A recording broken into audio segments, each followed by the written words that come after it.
साथियों, हम क्लिक करते हैं दीक्षा ऐप पर और यह खुल रहा है, होम पेज खुला। इसके पश्चात आप नीचे कोर्स पर क्लिक करेंगे और ऊपर जो है लेंस के चिन्ह पर क्लिक करके हम लिखेंगे CM राइज, CM राइज, और नीचे लिखा आ रहा है कि CM राइज के सभी परिणाम। इस पर क्लिक करेंगे और सर्च कर लेंगे। और यहाँ आप देख रहे हैं सबसे नीचे बच्चों और पालकों से प्रभावी बातचीत, कक्षा 1 से 8, CM राइज डिजिटल शिक्षक प्रशिक्षण मध्य प्रदेश। ठीक है, और इस पर क्लिक करके हम प्रशिक्षण प्रारंभ करते हैं।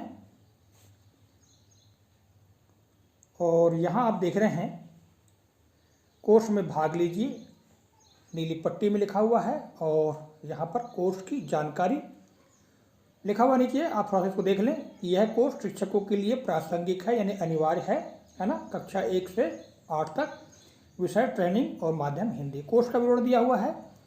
राज्य द्वारा शुरू किया गया हमारा घर हमारा विद्यालय कार्यक्रम शिक्षकों को पालकों के साथ साझेदारी बढ़ाने तथा बच्चों के साथ प्रभावी रूप से जुड़े रहने का एक सुनहरा अवसर दे रहा है। यह कोर्स शिक्षकों को यह जानने और समझने में मदद करेगा कि कैसे वह इस अवसर का पूर्णतः लाभ उठा सकते हैं तथा कैसे पालकों और बच्चों से प्रभावी बातचीत की नींव रख सकते हैं। साथ ही इस कोर्स में इस बात पर भी विशेष रोशनी डाली गई है कि कैसे इस अवसर को अस्थायी रूप से नहीं बल्कि स्थायी रूप से देखा जाना चाहिए। यह कोर्स 3 भागों में बांटा गया है। हम पहले भाग में शिक्षकों के दायित्व और भूमिका को गहराई से समझेंगे और जानेंगे। दूसरे भाग में फोन कॉल तथा समुदाय भ्रमण के द्वारा बच्चों और पालकों के साथ प्रभावी बातचीत करने हेतु कुछ नए विचारों और सुझावों को विस्तार से जानेंगे। और तीसरे भाग में हम इन सभी सुझावों को दर्शाता हुआ एक इंफोग्राफिक देखेंगे और कोर्स में दिए गए सभी विचारों पर अपनी समझ को परखने के लिए प्रश्नोत्तरी भरेंगे। और यहाँ पर नीचे क्रेडिट व लाइसेंस की जानकारी दी गई है। ठीक है, तो साथियों सीधे हम चलते हैं अब कोर्स अनुभाग पर। और कोर्स अनुभाग में यहाँ पर आप देख रहे हैं कोर्स का परिचय, इसके बाद भाग 1 प्री वर्क, भाग 2 कोर्स सत्र और भाग 3 पोस्ट वर्क। तो यहाँ पर देखिएगा कोर्स में भाग लीजिए।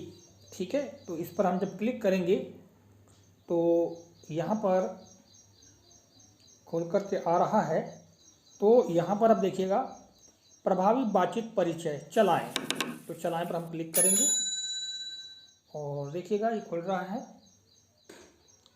और वीडियो देखेंगे। मेरा नाम ममता है। आशा करती हूँ आप और आपका परिवार स्वस्थ और प्रसन्न है। CM राइज डिजिटल शिक्षक प्रशिक्षण कार्यक्रम में आपका स्वागत है। साथियों, कोर्स शुरू करने से पूर्व कुछ महत्वपूर्ण बातों को हमें ध्यान में रखना है।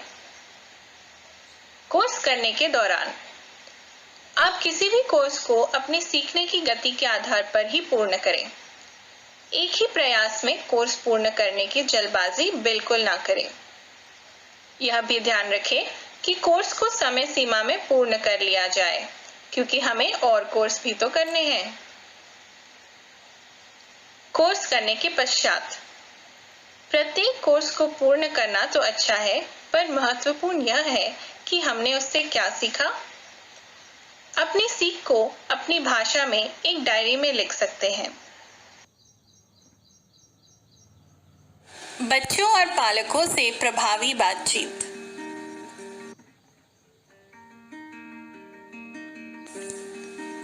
कुछ ध्यान रखने योग्य बातें। इस कोर्स में दी गई जानकारियां राज्य शिक्षा केंद्र द्वारा जारी किए गए निर्देशों पर आधारित है। दीक्षा पोर्टल पर इस कोर्स को अपलोड करने की दिनांक तक विभाग द्वारा प्रेक्षित निर्देशों का ध्यान रखा गया है। दीक्षा पोर्टल पर कोर्स की लॉन्च होने के पश्चात किसी भी नवीन परिवर्तन की स्थिति में कृपया विभाग द्वारा जारी किए गए निर्देशों के अनुसार कार्य सुनिश्चित करें। धन्यवाद। कोर्स के बारे में संदर्भ। कोविड-19 महामारी के कारण स्कूल बंद है। ऐसी स्थिति में शिक्षकों और पालकों का दायित्व बनता है कि वे आपसी साझेदारी के साथ यह सुनिश्चित करें कि बच्चों की पढ़ाई में कोई अवरोध उत्पन्न न हो। इस हेतु राज्य द्वारा संचालित हमारा घर हमारा विद्यालय कार्यक्रम शिक्षकों को एक सुनहरा अवसर प्रदान कर रहा है, जहां शिक्षक बच्चों के घर जाकर या फोन पर संपर्क कर पालकों के साथ अपनी साझेदारी को और दृढ़ बना सकते हैं और बच्चों की पढ़ाई को नया रूप दे सकते हैं।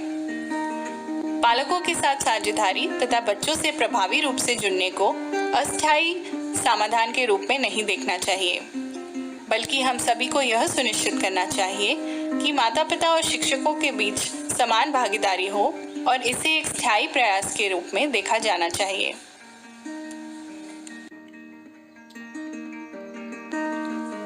उद्देश्य: इस कोर्स में शिक्षक यह समझेंगे कि वे कैसे अपने छात्रों से जुड़ सकते हैं और कैसे उनकी शिक्षा को निरंतर रूप से संचालित रख सकते हैं। इसके अतिरिक्त वे बच्चों और पालकों के साथ अपनी बातचीत को और अधिक सार्थक और प्रभावी बनाने के बारे में जानेंगे। साथ ही शिक्षक यह जानेंगे कि फोन कॉल पर और समुदाय भ्रमण के दौरान बच्चों और पालकों से बातचीत करते समय उन्हें किन बातों का ध्यान रखना है।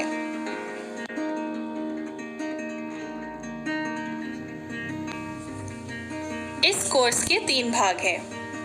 पहला, प्री वर्क, विश्वास, काल्पनिक जन शिक्षक के विचारों पर आधारित वीडियो तथा हमारा घर हमारा विद्यालय कार्यक्रम पर आयोजित रेडियो वार्ता का अंश और इन्फोग्राफिक। दूसरा, कोर सत्र, शिक्षक की पालकों और बच्चों के साथ फोन कॉल्स एवं समुदाय भ्रमण के दौरान प्रभावी बातचीत पर 2 वीडियो। तीसरा, पोस्ट वर्क, भ्रमण के दौरान प्रभावी बातचीत के लिए इन्फोग्राफिक एवं एक कोर्स संबंधित प्रश्नोत्तरी। अब साथियों हम बढ़ते हैं आगे। एरो के चिन्ह पर क्लिक करेंगे और गो टू नेक्स्ट, प्रभावी बातचीत जन शिक्षक के, है ना, इस पर हम करेंगे क्लिक और देखिएगा खुलकर आया। चलाएं, है ना, प्रभावी बातचीत जन शिक्षक के विचार, वीडियो खुल रहा है। नमस्कार, मैं आप सबसे हमारी एक जन शिक्षक साथी के विचार साझा करना चाहती हूँ। तो आइए सुनते हैं उनके विचार।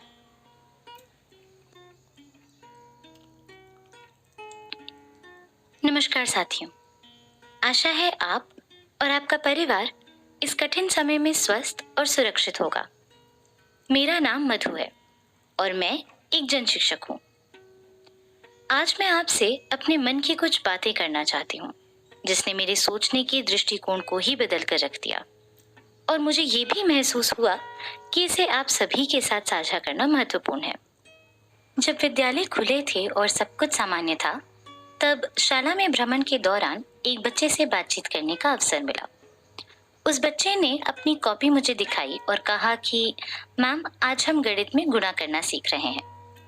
तभी मैंने देखा कि बच्चे की कॉपी में शिक्षक ने बहुत ही अच्छी तरह सुधार के बिंदु लिखे हुए थे, लेकिन वहीं एक प्रश्न में भूलवश बच्चे द्वारा किए गए गलत गुणा को सही का निशान लगा दिया था। जब मैंने उस बच्चे को बताया कि ये उत्तर तो गलत लग रहा है, तो बच्चे के हाव भाव ही बदल गए और उसने मुझसे कहा कि मेरे सर ने इसे चेक कर लिया है और ये जवाब ही सही जवाब है। और इसी के साथ उसने अपनी कॉपी अपने बस्ते में रख ली। बच्चे का ये जवाब सुनकर मैं सोचती रह गई कि उसका अपने शिक्षक पर कितना अधिक विश्वास है। कुछ दिनों बाद एक और शाला में जाने का अवसर मिला। इस शाला में कक्षा 5 में पीछे बैठकर जब मैं देख रही थी, तो मैंने पाया कि बच्चे किताब के सरल वाक्य भी नहीं पढ़ पा रहे हैं। इस पर जब शिक्षक से कक्षा समाप्त होने के बाद पृथक से चर्चा की, तो उन्होंने बताया कि मैम, आपको क्या बताएं, ये बच्चे नियमित शाला में आते ही नहीं हैं। इनके माता पिता भी पढ़ना लिखना नहीं जानते हैं और यही कारण है कि बच्चे भी पढ़ने में कमजोर हैं। मैं तो अपनी तरफ से पूरा जोर लगाता ही हूँ। तभी अचानक मुझे अपने पिछले भ्रमण की याद आ गई, जिसमें बच्चे का अपने शिक्षक के प्रति कितना गहरा विश्वास था, और यहाँ इस शाला में शिक्षक का बच्चों के प्रति कितना विश्वास है। कुल मिलाकर हमें इस बात पर चिंतन करने की आवश्यकता है कि क्या हम बच्चों पर उतना ही विश्वास रखकर उन्हें सिखा रहे हैं जितना विश्वास वे अपने शिक्षक के प्रति रखते हैं, क्योंकि विश्वास और भूमिका दोनों का आपस में गहरा संबंध है। जहां विश्वास है वहां भूमिका का स्वतः भाव रहता ही है। एक बात और, जब हम ये कहते हैं कि यह बच्चा कमजोर है, तो एक बार उस बच्चे को कमजोर समझने से पूर्व आत्मावलोकन अवश्य कर लें कि कहीं हमारी ओर से बच्चे को सिखाने में कम जोर लगाने से तो वह कमजोर नहीं हो गया।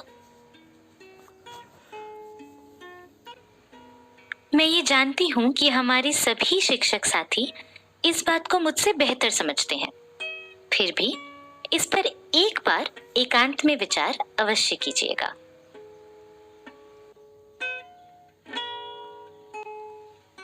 आशा है आपको भी हमारी जन शिक्षक साथी के विचारों से चिंतन की एक दिशा मिली होगी। निश्चित ही आप भी मेरी ही तरह इसी बात पर चिंतन कर रहे होंगे कि हमारे बच्चे हम पर कितना विश्वास करते हैं, जो हमारी भूमिका को अत्यंत अहम एवं महत्वपूर्ण बनाता है। इसके साथ ही हमारे बच्चों के पालक भी तो हम पर कितना विश्वास रखते हैं, है ना? पालकों के लिए उनके बच्चों से ज्यादा अनमोल और कुछ नहीं। वे अपने बच्चों के विकास के लिए उन्हें बहुत सारी बातें सिखाते हैं और हमसे भी यही अपेक्षा रखते हैं। इसलिए हमारा दायित्व बनता है कि हम इस विश्वास को डगमगाने ना दें, पालकों के साथ साझेदारी बढ़ाएं और बच्चों से प्रभावी रूप से जुड़े रहें। हमारा घर हमारा विद्यालय कार्यक्रम हमें यही करने का एक सुनहरा अवसर दे रहा है। आइए हम सभी इस कार्यक्रम में शिक्षकों की महत्वपूर्ण भूमिका पर आयुक्त राज्य शिक्षा केंद्र श्री लोकेश कुमार जाटव जी के मार्गदर्शक विचारों को सुनते हैं। उन्हें सुनने के लिए कृपया अगले भाग पर जाएं। साथियों, हम अगले भाग पर चलते हैं, प्रभावी बातचीत। ठीक है, नेक्स्ट पर हमने क्लिक किया और चलाएं पर फिर पुनः क्लिक करेंगे। प्रभावी बातचीत प्री वर्क 2। आप तो जानते ही हैं कि मध्य प्रदेश में 4 जुलाई 2020 को हमारा घर हमारा विद्यालय कार्यक्रम पर एक रेडियो वार्ता आयोजित की गई थी। आयुक्त राज्य शिक्षा केंद्र श्री लोकेश कुमार जाटव जी द्वारा कार्यक्रम के अंतर्गत उनके मार्गदर्शक विचारों को सभी से साझा किया गया था। तो आइए कार्यक्रम अंतर्गत शिक्षकों की भूमिका पर उनके विचारों के कुछ अंश हम पुनः आपके साथ साझा करते हैं। एक प्रश्न और हम ये आपसे करना चाहेंगे कि शिक्षकों की क्या भूमिका होगी इसमें, उनका क्या रोल है, उनसे क्या उम्मीद करते हैं आप? सर्वप्रथम तो मैं इस बिंदु से शुरू करूंगा कि हमारे शिक्षकों ने कोविड के समय में अत्यंत गंभीरता से पूरी संवेदना से काम किया। हमारे बहुत सारे शिक्षक साथी कोरोना के सर्वे में रहे, कोरोना की ड्यूटी में रहे। उन्होंने अपने कंफर्ट जोन से बाहर जाके बहुत ही अच्छा काम किया है, बहुत सराहनीय काम किया है। और लेकिन मेरी शिक्षक साथियों से अपील भी है कि हम लोग एज अ विभाग, हमारी जो सोच है कि हम शिक्षक की क्षमताओं पे कभी हम लोगों ने डाउट नहीं किया। हमारे शिक्षकों की टीम ये वही टीम है जो इतने बड़े बड़े इवेंट्स कराती है, चुनाव कराती है, आपदा प्रबंधन कराती है, सेंसर जैसे बड़े बड़े राष्ट्रीय महत्व के कार्यक्रम संपन्न कराती है। हमारे शिक्षकों में टैलेंट की कमी नहीं है, बहुत ही मेहनतकश लोग हैं। बस हमारा उनसे एक अपील यही रहती है कि कोविड के समय सीखने की प्रक्रिया को निरंतर जारी करने के लिए अगर बच्चों को सबसे ज़्यादा आवश्यकता किसी से संपर्क करने की है तो वो है शिक्षक की।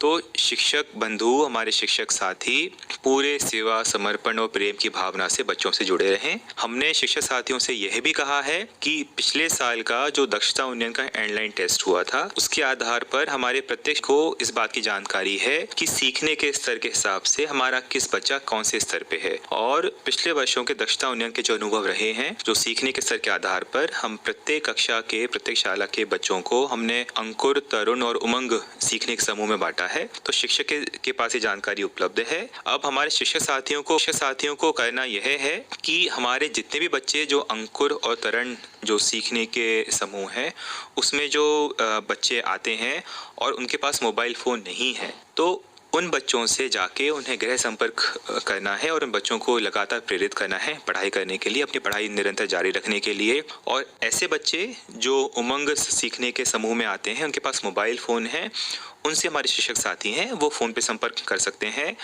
तो कहने का आशय ये कि जो मुश्किल वक्त एक आम व्यक्ति के लिए है, वही परिस्थितियां, वही चुनौतियां हमारे शिक्षक साथियों के लिए भी हैं। इसलिए हमने उनकी भी सुविधा को पूरा ध्यान में रखा है ताकि कम से कम सीमित गृह संपर्क वो करें। जिन बच्चों के पास फ़ोन है उनसे फ़ोन पे संपर्क करें, जिनके बच्चों के पास फ़ोन नहीं है उन बच्चों के जाके गृह भेंट करें। लोकेश जी, इस प्रक्रिया में यदि किसी विद्यार्थी को, किसी पालक को, माता पिता को कोई मार्गदर्शन की ज़रूरत है, कोई उनको जानकारी चाहिए, कहाँ संपर्क करें? कोई ऐसी हेल्पलाइन है, कोई आप लोगों ने व्यवस्था की है जिससे उनकी समस्या का निदान हो सके? हमारे विभाग के प्रत्येक शिक्षक हमारे हेल्पलाइन है और हमारे शिक्षक साथियों ने बहुत ही मेहनत करके करीबन 16 से 17 लाख पालक हैं, उनको व्हाट्सएप के माध्यम से जोड़ा है। हमारे प्रदेश में लगभग 50,000 से अधिक व्हाट्सएप के समूह आ रहे जिसमें पालक और बच्चे जिनके पास फ़ोन उपलब्ध हैं वो जुड़े हुए हैं। तो हमारा प्रयास है कि जितना ज़्यादा हमारे शिक्षक, पालक और बच्चों के बीच में जो जीवंत संपर्क स्थापित होगा, उतना ज़्यादा इस कार्यक्रम की गुणवत्ता है उसमें सुधार आएगा। तो प्रत्येक जो पालक है या बच्चा है वो जब चाहे अपने शिक्षक साथी से फ़ोन कर सकते हैं, बात सकते हैं। यदि कोई समस्या है, मेरे शिक्षक साथी पूरा उन्हें सहयोग करेंगे उनकी समस्या के निराकरण में।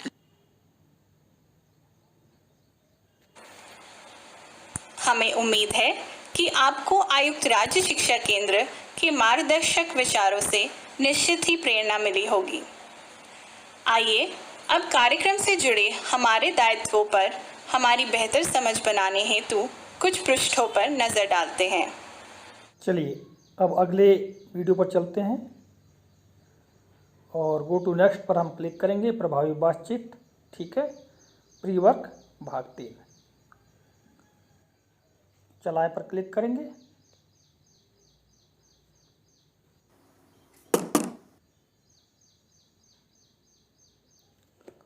और साथियों, आप यहाँ पर देख रहे हैं हमारा घर हमारा विद्यालय। यह राज्य की एक नवाचारी पहल है। इसमें बच्चे स्कूल न आकर भी घर में पढ़ाई से जुड़े रह सकेंगे और पालकों के साथ साझेदारी का मौका भी है। कार्यक्रम के लिए शिक्षक की योजना, तो यहाँ पर देखिएगा, अपनी अपनी कक्षा की तालिका समूहवार तैयार करना, जैसे अंकुर, उमंग और तरुण, ठीक है। इसी तरह आगे देखेंगे तो प्रतिदिन 5 बच्चों को फ़ोन करना और 5 बच्चों से घर पर व्यक्तिगत संपर्क करना, ठीक है। अगला है संपर्क कर बच्चों द्वारा किए गए कार्य और पढ़ाई के बारे में जानना और उनकी समस्याओं को हल करना। अगला है यह सुनिश्चित करना कि उन्हें उस सप्ताह की समय सारणी मिल गई है या नहीं। अगला है यह जानना कि क्या बच्चे विषय सारणी के अनुसार पाठ्य पुस्तकों का उपयोग कर रहे हैं। तो ये कार्यक्रम के लिए शिक्षक की योजना होनी चाहिए। यहाँ पर 5 बिंदु दिए गए हैं। क्या आपने अपनी योजना बनाई? हमारा घर हमारा विद्यालय कार्यक्रम के अंतर्गत देखिएगा, यहाँ पर यह राज्य की एक नवाचारी पहल है।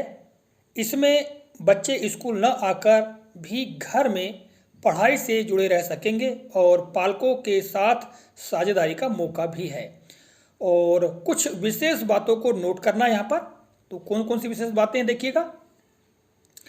क्या बच्चे समय सारणी का पालन कर पा रहे हैं, अर्थात जो राज्य शिक्षा केंद्र की ओर से समय सारणी बच्चों के लिए निर्धारित की गई है, 10 से 1, फिर 5 से 6 और फिर 7 से 8 का जो समय निर्धारित किया गया बच्चों के लिए, क्या उस समय सारणी का पालन कर रहे हैं। अगली बात क्या है कि क्या परिवार द्वारा बच्चों के लिए सीखने का नियत स्थान यानी शिक्षा का कोना तैयार कर उपयोग किया जा रहा है।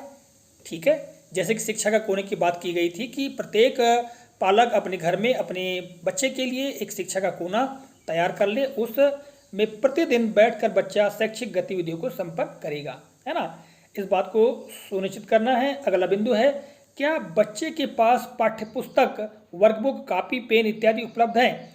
हमको यह भी सुनिश्चित करना है कि क्या पालक ने अपने बच्चे के लिए पाठ्य पुस्तक, अर्थात पाठ्य पुस्तक तो हमने विद्यालय से दे दी है, वर्कबुक भी दे दी है, किंतु कापी, पेन इत्यादि जो पठन सामग्री है उसकी उपलब्धता पालक ने करवाई है या नहीं, यह सुनिश्चित करना है। क्या बच्चे किसी से कहानी सुन रहे हैं। जो 7 से 8 का समय है, अपने घर में बच्चे बड़ों से कहानी सुनेंगे और उसे अपनी भाषा में लिखेंगे, तो क्या यह सुनिश्चित किया गया है या नहीं। और आगे देखेंगे तो क्या बच्चे नए शब्द सीख रहे हैं, यानी बच्चों ने क्या कुछ नए शब्द सीखा है, जितना कुछ उन्होंने अध्ययन किया है उसके आधार पर। आगे है कि क्या बच्चे जिनके पास मोबाइल सुविधा है हर रोज़ वीडियो देख पा रहे हैं, अर्थात डिजिटल पर आने वाले जो वीडियोस हैं उनको क्या बच्चे प्रतिदिन देख पा रहे हैं, इस बात को भी हमें सुनिश्चित करना है। ठीक है, और देखिएगा यहाँ पर फिर गो टू नेक्स्ट, इस पर हम क्लिक करेंगे। यहाँ पर कोर्स सत्र शुरू हो रहा है। ठीक है, प्रभावी बातचीत कोर्स सत्र 1, और इस पर हम क्लिक किए और चलाएं पर क्लिक करेंगे तो यहाँ पर वीडियो खुलकर आ रहा है, देखिएगा। नमस्कार, ये है सुमन और ये है राशि। सुमन और राशि आज बच्चों और पालकों से प्रभावी रूप से जुड़ने के लिए अपनी योजना बना रही हैं। तो राशि, मैं सोच रही थी कि बच्चों को फोन कॉल्स करते समय हमें कुछ बातों का ध्यान रखना चाहिए, जिससे हम पालकों और बच्चों के साथ प्रभावी बातचीत कर सकें। ये बातें हमारे लिए केवल कोविड-19 के दौरान ही नहीं, बल्कि हमेशा के लिए लाभदायक रहेंगी। अरे वाह, तो देर किस बात की है, बताना शुरू करो।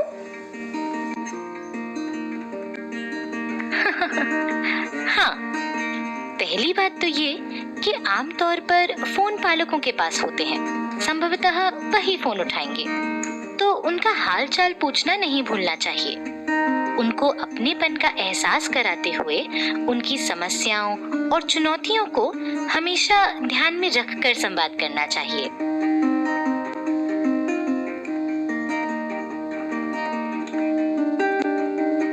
आप पालकों से आपको मिस्ड कॉल देने के लिए भी कह सकते हैं, ताकि आप उनसे एक सुविधाजनक समय पर बात कर सकें।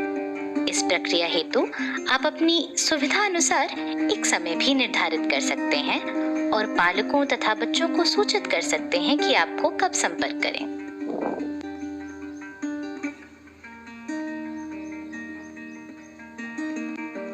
पूरे संवाद के दौरान सकारात्मक और उत्साहवर्धक वातावरण बनाए रखना चाहिए। फोन करने के उद्देश्य को संक्षेप में और सरल शब्दों में बताना चाहिए। नमस्कार, आप कैसे हैं? क्या हम थोड़ी देर के लिए बात कर सकते हैं? मैंने आपको प्रीति की पढ़ाई लिखाई के बारे में बताने के लिए फोन किया है।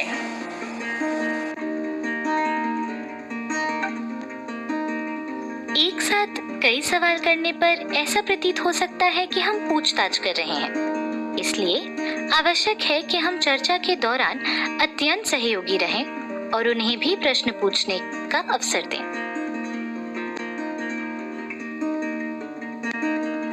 बच्चों तक शिक्षण सामग्री पहुंचाने के लिए उन पर दबाव नहीं डालना चाहिए। उन मुद्दों को भी समझना चाहिए जिनका वे सामना कर रहे हैं और उनकी समस्याओं को हल करने में मदद करनी चाहिए।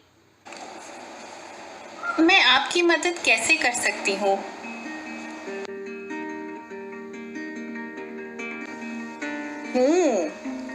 बच्चों की प्रगति साझा करते समय भी पूरी सकारात्मकता और प्रोत्साहन के साथ बातचीत करनी चाहिए तथा पालकों को भी बच्चों की प्रगति से जुड़ने के लिए प्रोत्साहित करना चाहिए।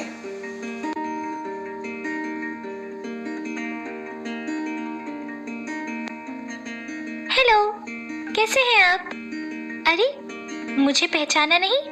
मैं हूँ मिट्टू। मैं देख रहा हूँ कि आप बहुत ध्यान से इस कोर्स में दिए गए सभी विचारों को सुन रहे हैं, तो मैंने सोचा कि क्यों ना आप थोड़ा रुक कर हम अपनी समझ को परखें।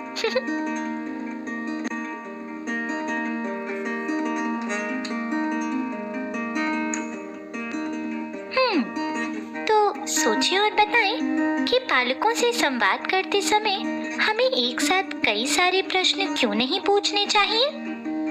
सोचें।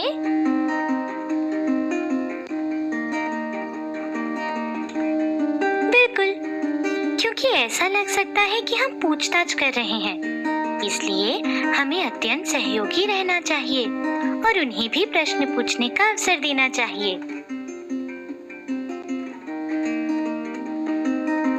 बिल्कुल, अब आते हैं बच्चों पर।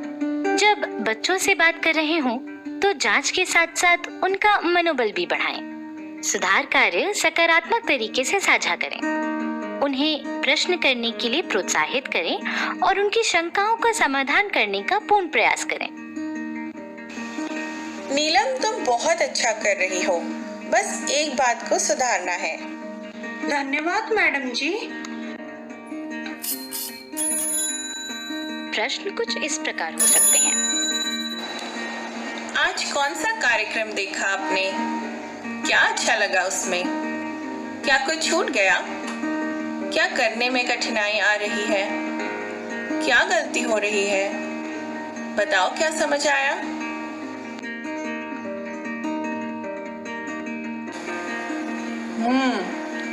और मूल बात तो यह है कि जब बच्चे अपने घर वालों और शिक्षकों के बीच साझेदारी देखते हैं, तब यह उन्हें बहुत आश्वस्त करता है कि उन्हें सभी के द्वारा सहायता प्रदान की जा रही है।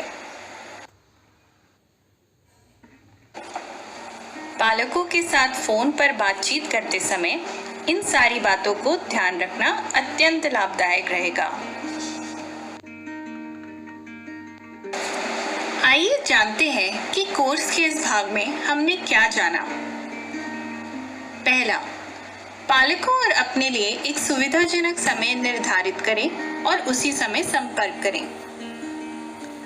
दूसरा, पालकों और बच्चों से उनका हालचाल पूछें।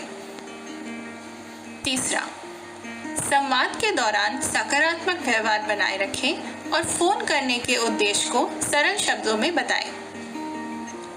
चौथा, पालकों से बच्चों की प्रगति साझा करें और बच्चों की पढ़ाई लिखाई से संबंधित शंकाओं का समाधान करें। पांचवा, पालकों और बच्चों की समस्याओं और चुनौतियों को हमेशा ही ध्यान में रखकर उनसे संवाद करें।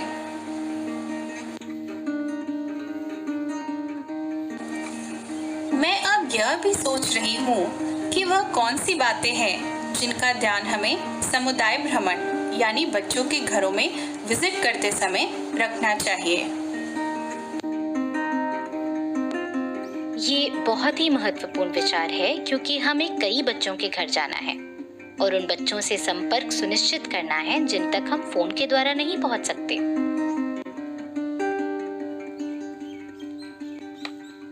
चलो अब समुदाय भ्रमण के बारे में विस्तार से बातचीत करते हैं। थे ना कुछ मूलभूत और आवश्यक विचार। चिंतन करें कि इनमें से कौन सी बातें हैं जिनका पालन आप पालकों के साथ करते ही हैं। जल्दी से फोन उठाएं और एक साथी शिक्षक को ये बातें बताएं। समुदाय भ्रमण के विषय में राशि और सुमन के विचारों को जानने के लिए अगले भाग पर जाएं। चलिए अब हम अगले भाग पर क्लिक करते हैं, एरो के चिन्ह पर क्लिक करेंगे और गो टू नेक्स्ट, प्रभावी बातचीत। और यहाँ पर प्रभावी बातचीत कोर्स सत्र 2 न्यू पर चलाए पर क्लिक करेंगे और वीडियो खुल रहा है यहाँ पर।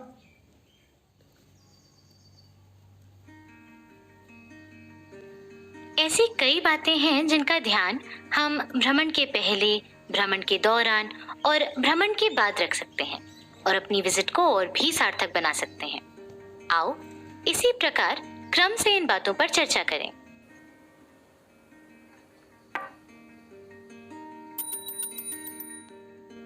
भ्रमण के पहले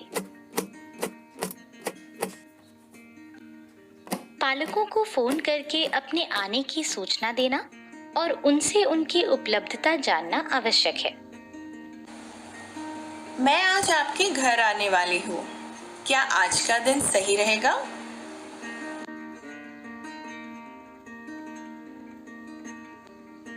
क्योंकि हम एक वैश्विक महामारी के बीच हैं, हमें ये सुनिश्चित करना होगा कि हमारे पास एक मास्क है, सैनिटाइजर है और हम केवल उन बच्चों के घर जा रहे हैं जो नॉन कंटेनमेंट जोन में हैं।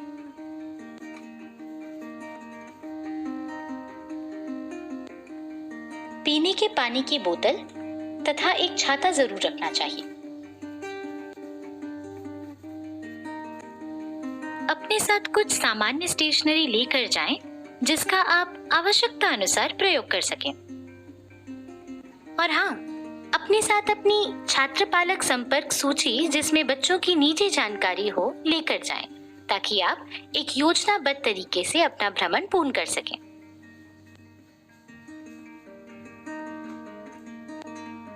और ये अवश्य ध्यान रखना चाहिए कि क्या हमारे पास बच्चों से उनकी पढ़ाई पर चर्चा हेतु बिंदुओं की सूची तैयार है? क्या हमारे पास उन बच्चों के लिए प्रश्न या क्विज है? क्या शिक्षण सामग्री के आधार पर बच्चों से पूछे जाने वाले प्रश्नों की सूची है?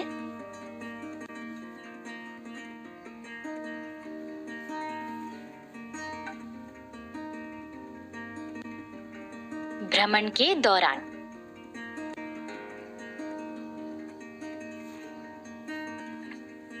कोविड-19 से जुड़ी सभी सावधानियां जैसे समय समय पर हाथ धोना, मास्क पहनना और सोशल डिस्टेंसिंग के नियम आदि को पालकों और बच्चों के साथ दोहराना चाहिए।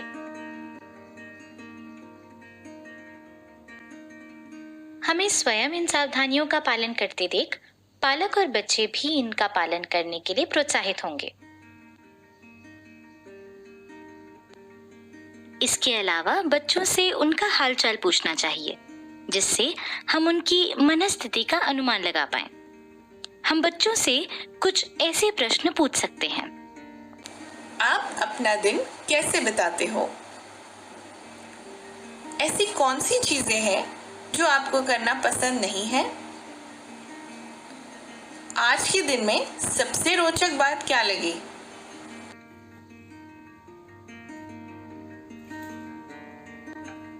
अकादमिक गुणवत्ता जांचने हेतु तैयार प्रश्नों की सूची में से बच्चों से प्रश्न पूछने चाहिए, उनके कार्य की जांच करनी चाहिए और शैक्षणिक सहायता प्रदान करनी चाहिए।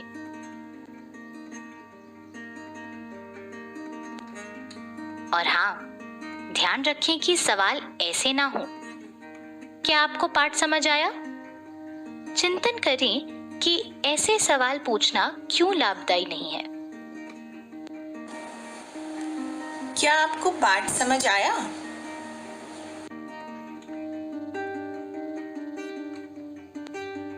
जी हाँ, आपने बिल्कुल सही सोचा।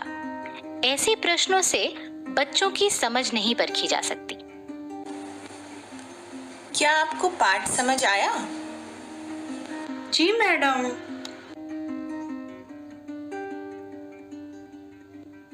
इसलिए प्रश्न ऐसे हों जिनसे आप बच्चों की समझ की गुणवत्ता जान सकें। जैसे, पाठ में बच्चा अपने घर पर क्या भूल गया था? इस पाठ से हमें क्या सीख मिली? या आपने यहाँ जोड़ किया है और यहाँ गुणा, ऐसा क्यों?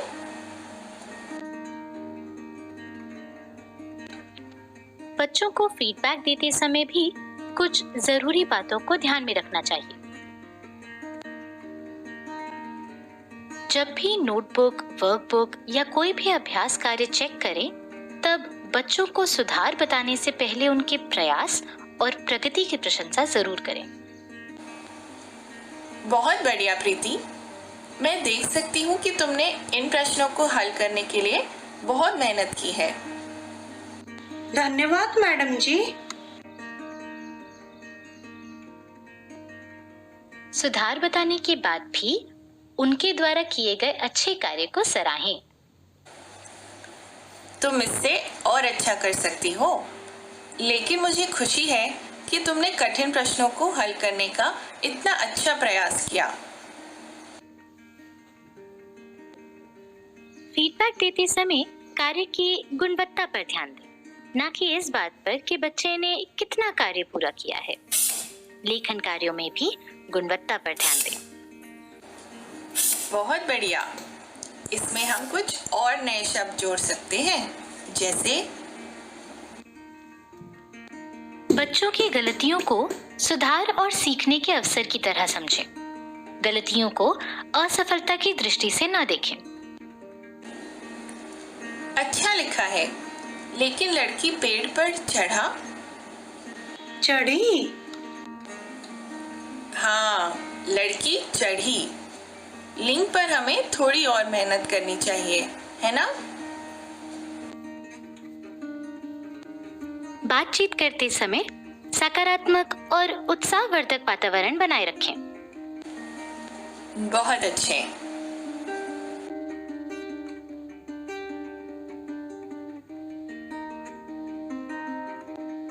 हेलो, अपनी समझ पर रखने के लिए मेरे पास आपके लिए फिर एक प्रश्न है। बच्चों को फीडबैक देते समय हमें किन बातों को ध्यान में रखना चाहिए? सोचिए। बिल्कुल सही। सुधार के पहले और बाद में बच्चों के प्रयास और प्रगति की प्रशंसा करनी चाहिए। सकारात्मक रहना चाहिए। एक साथ बहुत सारी गलतियां नहीं निकालनी चाहिए। साथ ही ज्यादा ध्यान बच्चों की समझ और किए गए कार्य की गुणवत्ता पर देना चाहिए, है ना?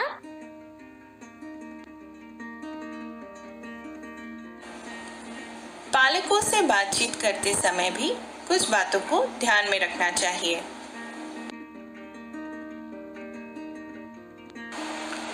उनका हालचाल पूछें। आप कैसे हैं? अपने विजिट का उद्देश्य उन्हें संक्षेप में और सरल शब्दों में समझाएं। आज मैं आपसे प्रीति की पढ़ाई लिखाई के बारे में बात करने आई हूँ।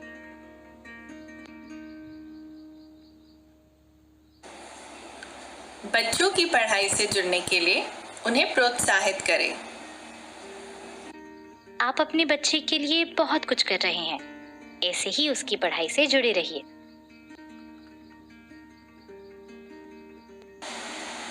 साथ ही अपनी आगामी भ्रमण योजना, आप अगली बार कब आएंगे और तब आपके भ्रमण का उद्देश्य क्या रहेगा आदि के बारे में सूचित करें।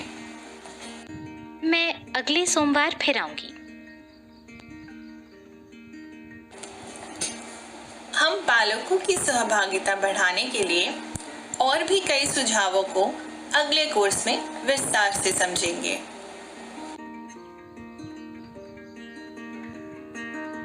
भ्रमण के पश्चात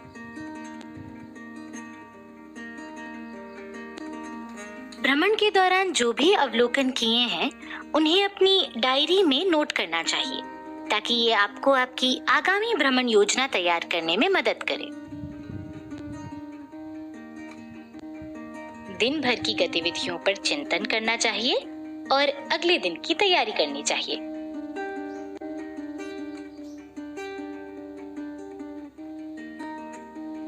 आइए एक बार फिर अपनी समझ को परखें। तो सोचिए और बताइए कि भ्रमण पर जाने से पहले हमें कौन सी सामग्री तैयार रखनी चाहिए?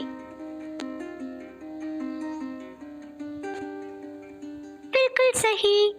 मास्क, सैनिटाइजर, पानी की बोतल, छाता, कुछ सामान्य स्टेशनरी, छात्र पालक संपर्क सूची और हाँ, शिक्षण सामग्री पर आधारित प्रश्नों की सूची। अब मैं चला।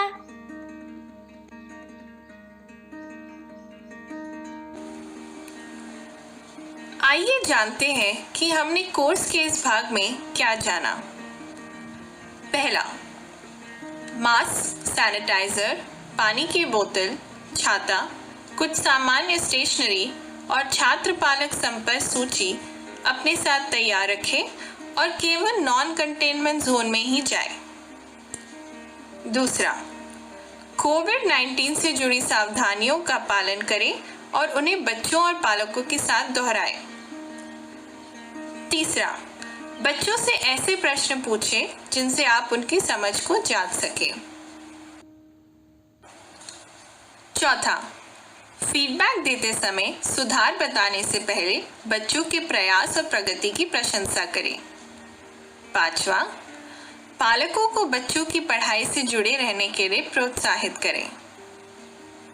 छठा, भ्रमण के दौरान किए गए अवलोकन को अपनी डायरी में नोट करें, उन पर चिंतन करें और अपनी आगामी भ्रमण योजना की तैयारी करें। अभी आपने जाना कि बच्चों और पालकों से फोन पर और भ्रमण के दौरान प्रभावी बातचीत कैसे की जा सकती है। आपको इनमें से सबसे प्रभावशाली विचार कौन सा लगा? पोस्ट वर्क पर जाने से पहले अपनी शिक्षक डायरी में इसे लिख लें। पोस्ट वर्क आरंभ करने के लिए अगले भाग पर जाएं। अब साथियों, हम पोस्ट वर्क को प्रारंभ करने के लिए एरो के चिन्ह पर क्लिक करेंगे और आगे बढ़ेंगे। और देखिएगा, गो टू नेक्स्ट 3.1 प्रभावी बातचीत, इंफोग्राफिक 2। और यहाँ पर प्रभावी बातचीत इंफोग्राफिक 2 पर आप देखेंगे चलाएं लिखा हुआ, चलाएं पर हम क्लिक करेंगे। लोड हो रहे हैं डॉक्यूमेंट्स, यहाँ डॉक्यूमेंट्स रहेंगे। क्या लिखा हुआ है देखिएगा यहाँ पर, हमारा घर हमारा विद्यालय। यह राज्य की एक नवाचारी पहल है। इसमें बच्चे स्कूल न आकर भी घर में पढ़ाई से जुड़े रह सकेंगे और पालकों के साथ साझेदारी का मौका भी है। देखिएगा, बच्चों और अभिभावकों से भ्रमण के दौरान बातचीत करते हुए किन बातों पर गौर करें, और यहाँ पर उन बातों का विवरण दिया गया है। मैं एक एक करके पढ़ता हूँ और हम समझते हैं।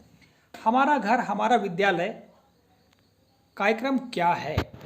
अगला है, कार्यक्रम के मुख्य घटक क्या हैं, जैसे शिक्षा का कोना, समय सारणी, घंटी बजाकर घर में विद्यालय शुरू और ख़त्म करना, शिक्षक का निरंतर संपर्क करना और बच्चों की मुश्किलों का समाधान निकालना। अगला बिंदु है, क्या बच्चे घर जैसे माहौल में शिक्षा प्राप्त कर रहे हैं, यह बात भी सुनिश्चित करना। अगला है, क्या बच्चों को पाठ्य पुस्तक और वर्कबुक मिली है, इस बात को भी सुनिश्चित कर लेना। आगे हम देखेंगे अगला बिंदु, कोविड-19 से बचाव कैसे करें, जैसे कि मास्क लगाना, सोशल डिस्टेंसिंग का पालन करना, दिन में कई बार साबुन से हाथ धोना। ठीक है, ये कुछ महत्वपूर्ण बातें हैं। याद रहे, अभिभावकों और बच्चों से मिलते हुए हमें कोविड-19 से बचाव रखना है और वही अपने व्यवहार में शामिल करना है। ठीक है, और यहाँ पर फिर हम एरो के चिन्ह पर क्लिक करके आगे बढ़ेंगे। तो यहाँ गो टू नेक्स्ट, इस पर हम क्लिक करेंगे और यहाँ पर प्रभावी बातचीत पोस्ट वर्क 2 पर क्लिक करते हुए आगे चलेंगे। तो देखिएगा, प्रभावी बातचीत पोस्ट वर्क 2 खुल रहा है और यहाँ पर देखिएगा क्या लिखा हुआ है कि बच्चों को फीडबैक देते समय इनमें से क्या करना आवश्यक है। ठीक है, पहला है, उनके द्वारा की गई गलतियों पर विशेष ध्यान देना, या दूसरा है सकारात्मक और उत्साहवर्धक वातावरण बनाए रखकर सुधार करना और साथ ही उनके प्रयास और प्रगति की प्रशंसा करना।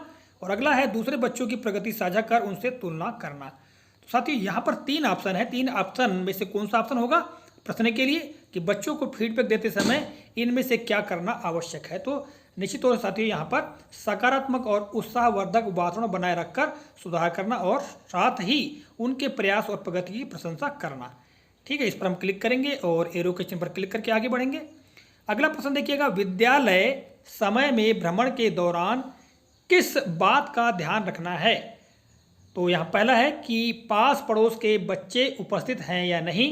दूसरा है, परिवार द्वारा बच्चे के लिए सीखने का नियत स्थान यानी शिक्षा का कोना तैयार कर उपयोग किया जा रहा है या नहीं। और तीसरा है, पालकों ने बच्चों को भोजन दिया है या नहीं। तो निश्चित ही परिवार द्वारा बच्चों के लिए सीखने का नियत स्थान यानी शिक्षा का कोना तैयार कर उपयोग किया जा रहा है या नहीं, यह बात हमको ध्यान रखनी है। इस पर क्लिक करेंगे और आगे बढ़ेंगे। अगला है पालकों और शिक्षकों के बीच साझेदारी क्यों जरूरी है। पहला है ताकि पालक शिक्षक बैठक नियमित रूप से हो सके। अगला है पालक खुद कुछ शिक्षण प्राप्त कर सके। अगला है बच्चे यह साझेदारी देखकर आश्वस्त हों कि उन्हें हर जगह से सहयोग मिल रहा है। तो निश्चित ही पालकों और शिक्षकों के बीच साझेदारी इसलिए ज़रूरी है कि बच्चे को यह साझेदारी देखकर वे आश्वस्त हों कि उन्हें हर जगह से सहयोग मिल रहा है। इस पर हम क्लिक करेंगे और आगे बढ़ेंगे। अगला है भ्रमण के पश्चात किए गए अवलोकन को नोट करना क्यों आवश्यक है। पहला है ताकि दस्तावेज को अपडेट किया जा सके। दूसरा है ताकि शिक्षक को उन पर चिंतन करने और अगले दिन की तैयारी करने में मदद मिल सके। और अगला है अवलोकन करना आवश्यक है, उसको नोट करना नहीं। तो यहाँ पर भ्रमण के पश्चात किए गए अवलोकन को नोट करना इसलिए आवश्यक है ताकि शिक्षक को उन पर चिंतन करने में और अगले दिन की तैयारी करने में मदद मिल सके। इस पर हम क्लिक करेंगे और आगे बढ़ेंगे। और लिखा है कि हमारा घर हमारा विद्यालय कार्यक्रम के अनुसार प्रतिदिन कितने बच्चों के घर जाकर संवाद करना है। तो साथियों 5, ठीक है, ये आपको जानकारी है। हम आगे बढ़ेंगे। और लेखन कार्य की जांच करते समय शिक्षक का सबसे ज़्यादा ध्यान किस बात पर होना चाहिए। पहला है लेखन की गुणवत्ता पर। दूसरा है लिखावट की सफाई आदि पर। तीसरा है इस बात पर कि बच्चे ने कितना लिखा है। तो लेखन कार्य की जांच करते समय शिक्षक का सबसे ज़्यादा ध्यान होना चाहिए इस बात पर कि लेखन में क्या गुणवत्ता है, लेखन की गुणवत्ता पर। इस पर हम क्लिक करेंगे और आगे बढ़ेंगे। अगला है भ्रमण से पहले इनमें से क्या रखना आवश्यक है। पहला है छात्र पालक संपर्क सूची। दूसरा है सामान्य स्टेशनरी। तीसरा है मास्क। चौथा है छाता और पानी की बोतल। और इसमें है फिर यहाँ देखिएगा 1 2 3, तीसरा है 2 3 4 और चौथा है तीसरा जो ऑप्शन है उपरोक्त सभी। तो आएगा उपरोक्त सभी। आगे बढ़ेंगे। प्रश्नोत्तरी पूर्ण करने के लिए धन्यवाद। चलिए अब जानते हैं दिए गए सवालों का सही जवाब। अब सही जवाब जो हमने दिया है उनमें कौन कौन सही जवाब है हम देखते हैं। तो देखिएगा हमारा घर हमारा विद्यालय कार्यक्रम के अनुसार प्रतिदिन कितने बच्चों के घर जाकर संवाद करना है। उत्तर है 5। तो हमने बिल्कुल सही उत्तर दिया है। अगला है विद्यालय समय में भ्रमण के दौरान किस बात का ध्यान रखना है। ठीक है, तो यहाँ पर उत्तर है परिवार द्वारा बच्चों के लिए सीखने का नियत स्थान शिक्षा का कोना तैयार कर उपयोग किया जा रहा है या नहीं है। उत्तर सही है ये वाला। अगला है तीसरा प्रश्न लेखन कार्य के जांच करते समय शिक्षक का सबसे ज़्यादा ध्यान किस बात पर होना चाहिए, लेखन की गुणवत्ता पर। यह भी सही है। भ्रमण के पश्चात किए गए अवलोकन को नोट करना क्यों आवश्यक है। इसके लिए उत्तर है ताकि शिक्षक को उन बातों पर चिंतन करने और अगले दिन की तैयारी करने में मदद मिल सके। और अगले भाग पर हम क्लिक करेंगे। अगले प्रश्न पर क्लिक करेंगे तो बच्चों को फीडबैक देते समय इनमें से क्या करना आवश्यक है। तो उत्तर है सकारात्मक और उत्साहवर्धक वातावरण बनाए रखकर सुधार करना और साथ ही उनके प्रयास और प्रगति की प्रशंसा करना। यही उत्तर सही है। अगले भाग पर क्लिक करेंगे तो छठवां है पालकों और शिक्षकों के बीच साझेदारी क्यों जरूरी है। उत्तर है बच्चे यह साझेदारी देखकर आश्वस्त हों कि उन्हें हर जगह से सहयोग मिल रहा है। यह भी सही है। और अगले भाग पर हम क्लिक करेंगे तो भ्रमण से पहले इनमें से क्या रखना आवश्यक है। उत्तर है उपरोक्त सभी, जैसा कि हमने बताया था। और यहाँ पर क्लिक करेंगे आगे तो कोर्स यहीं पूर्ण होता है। धन्यवाद।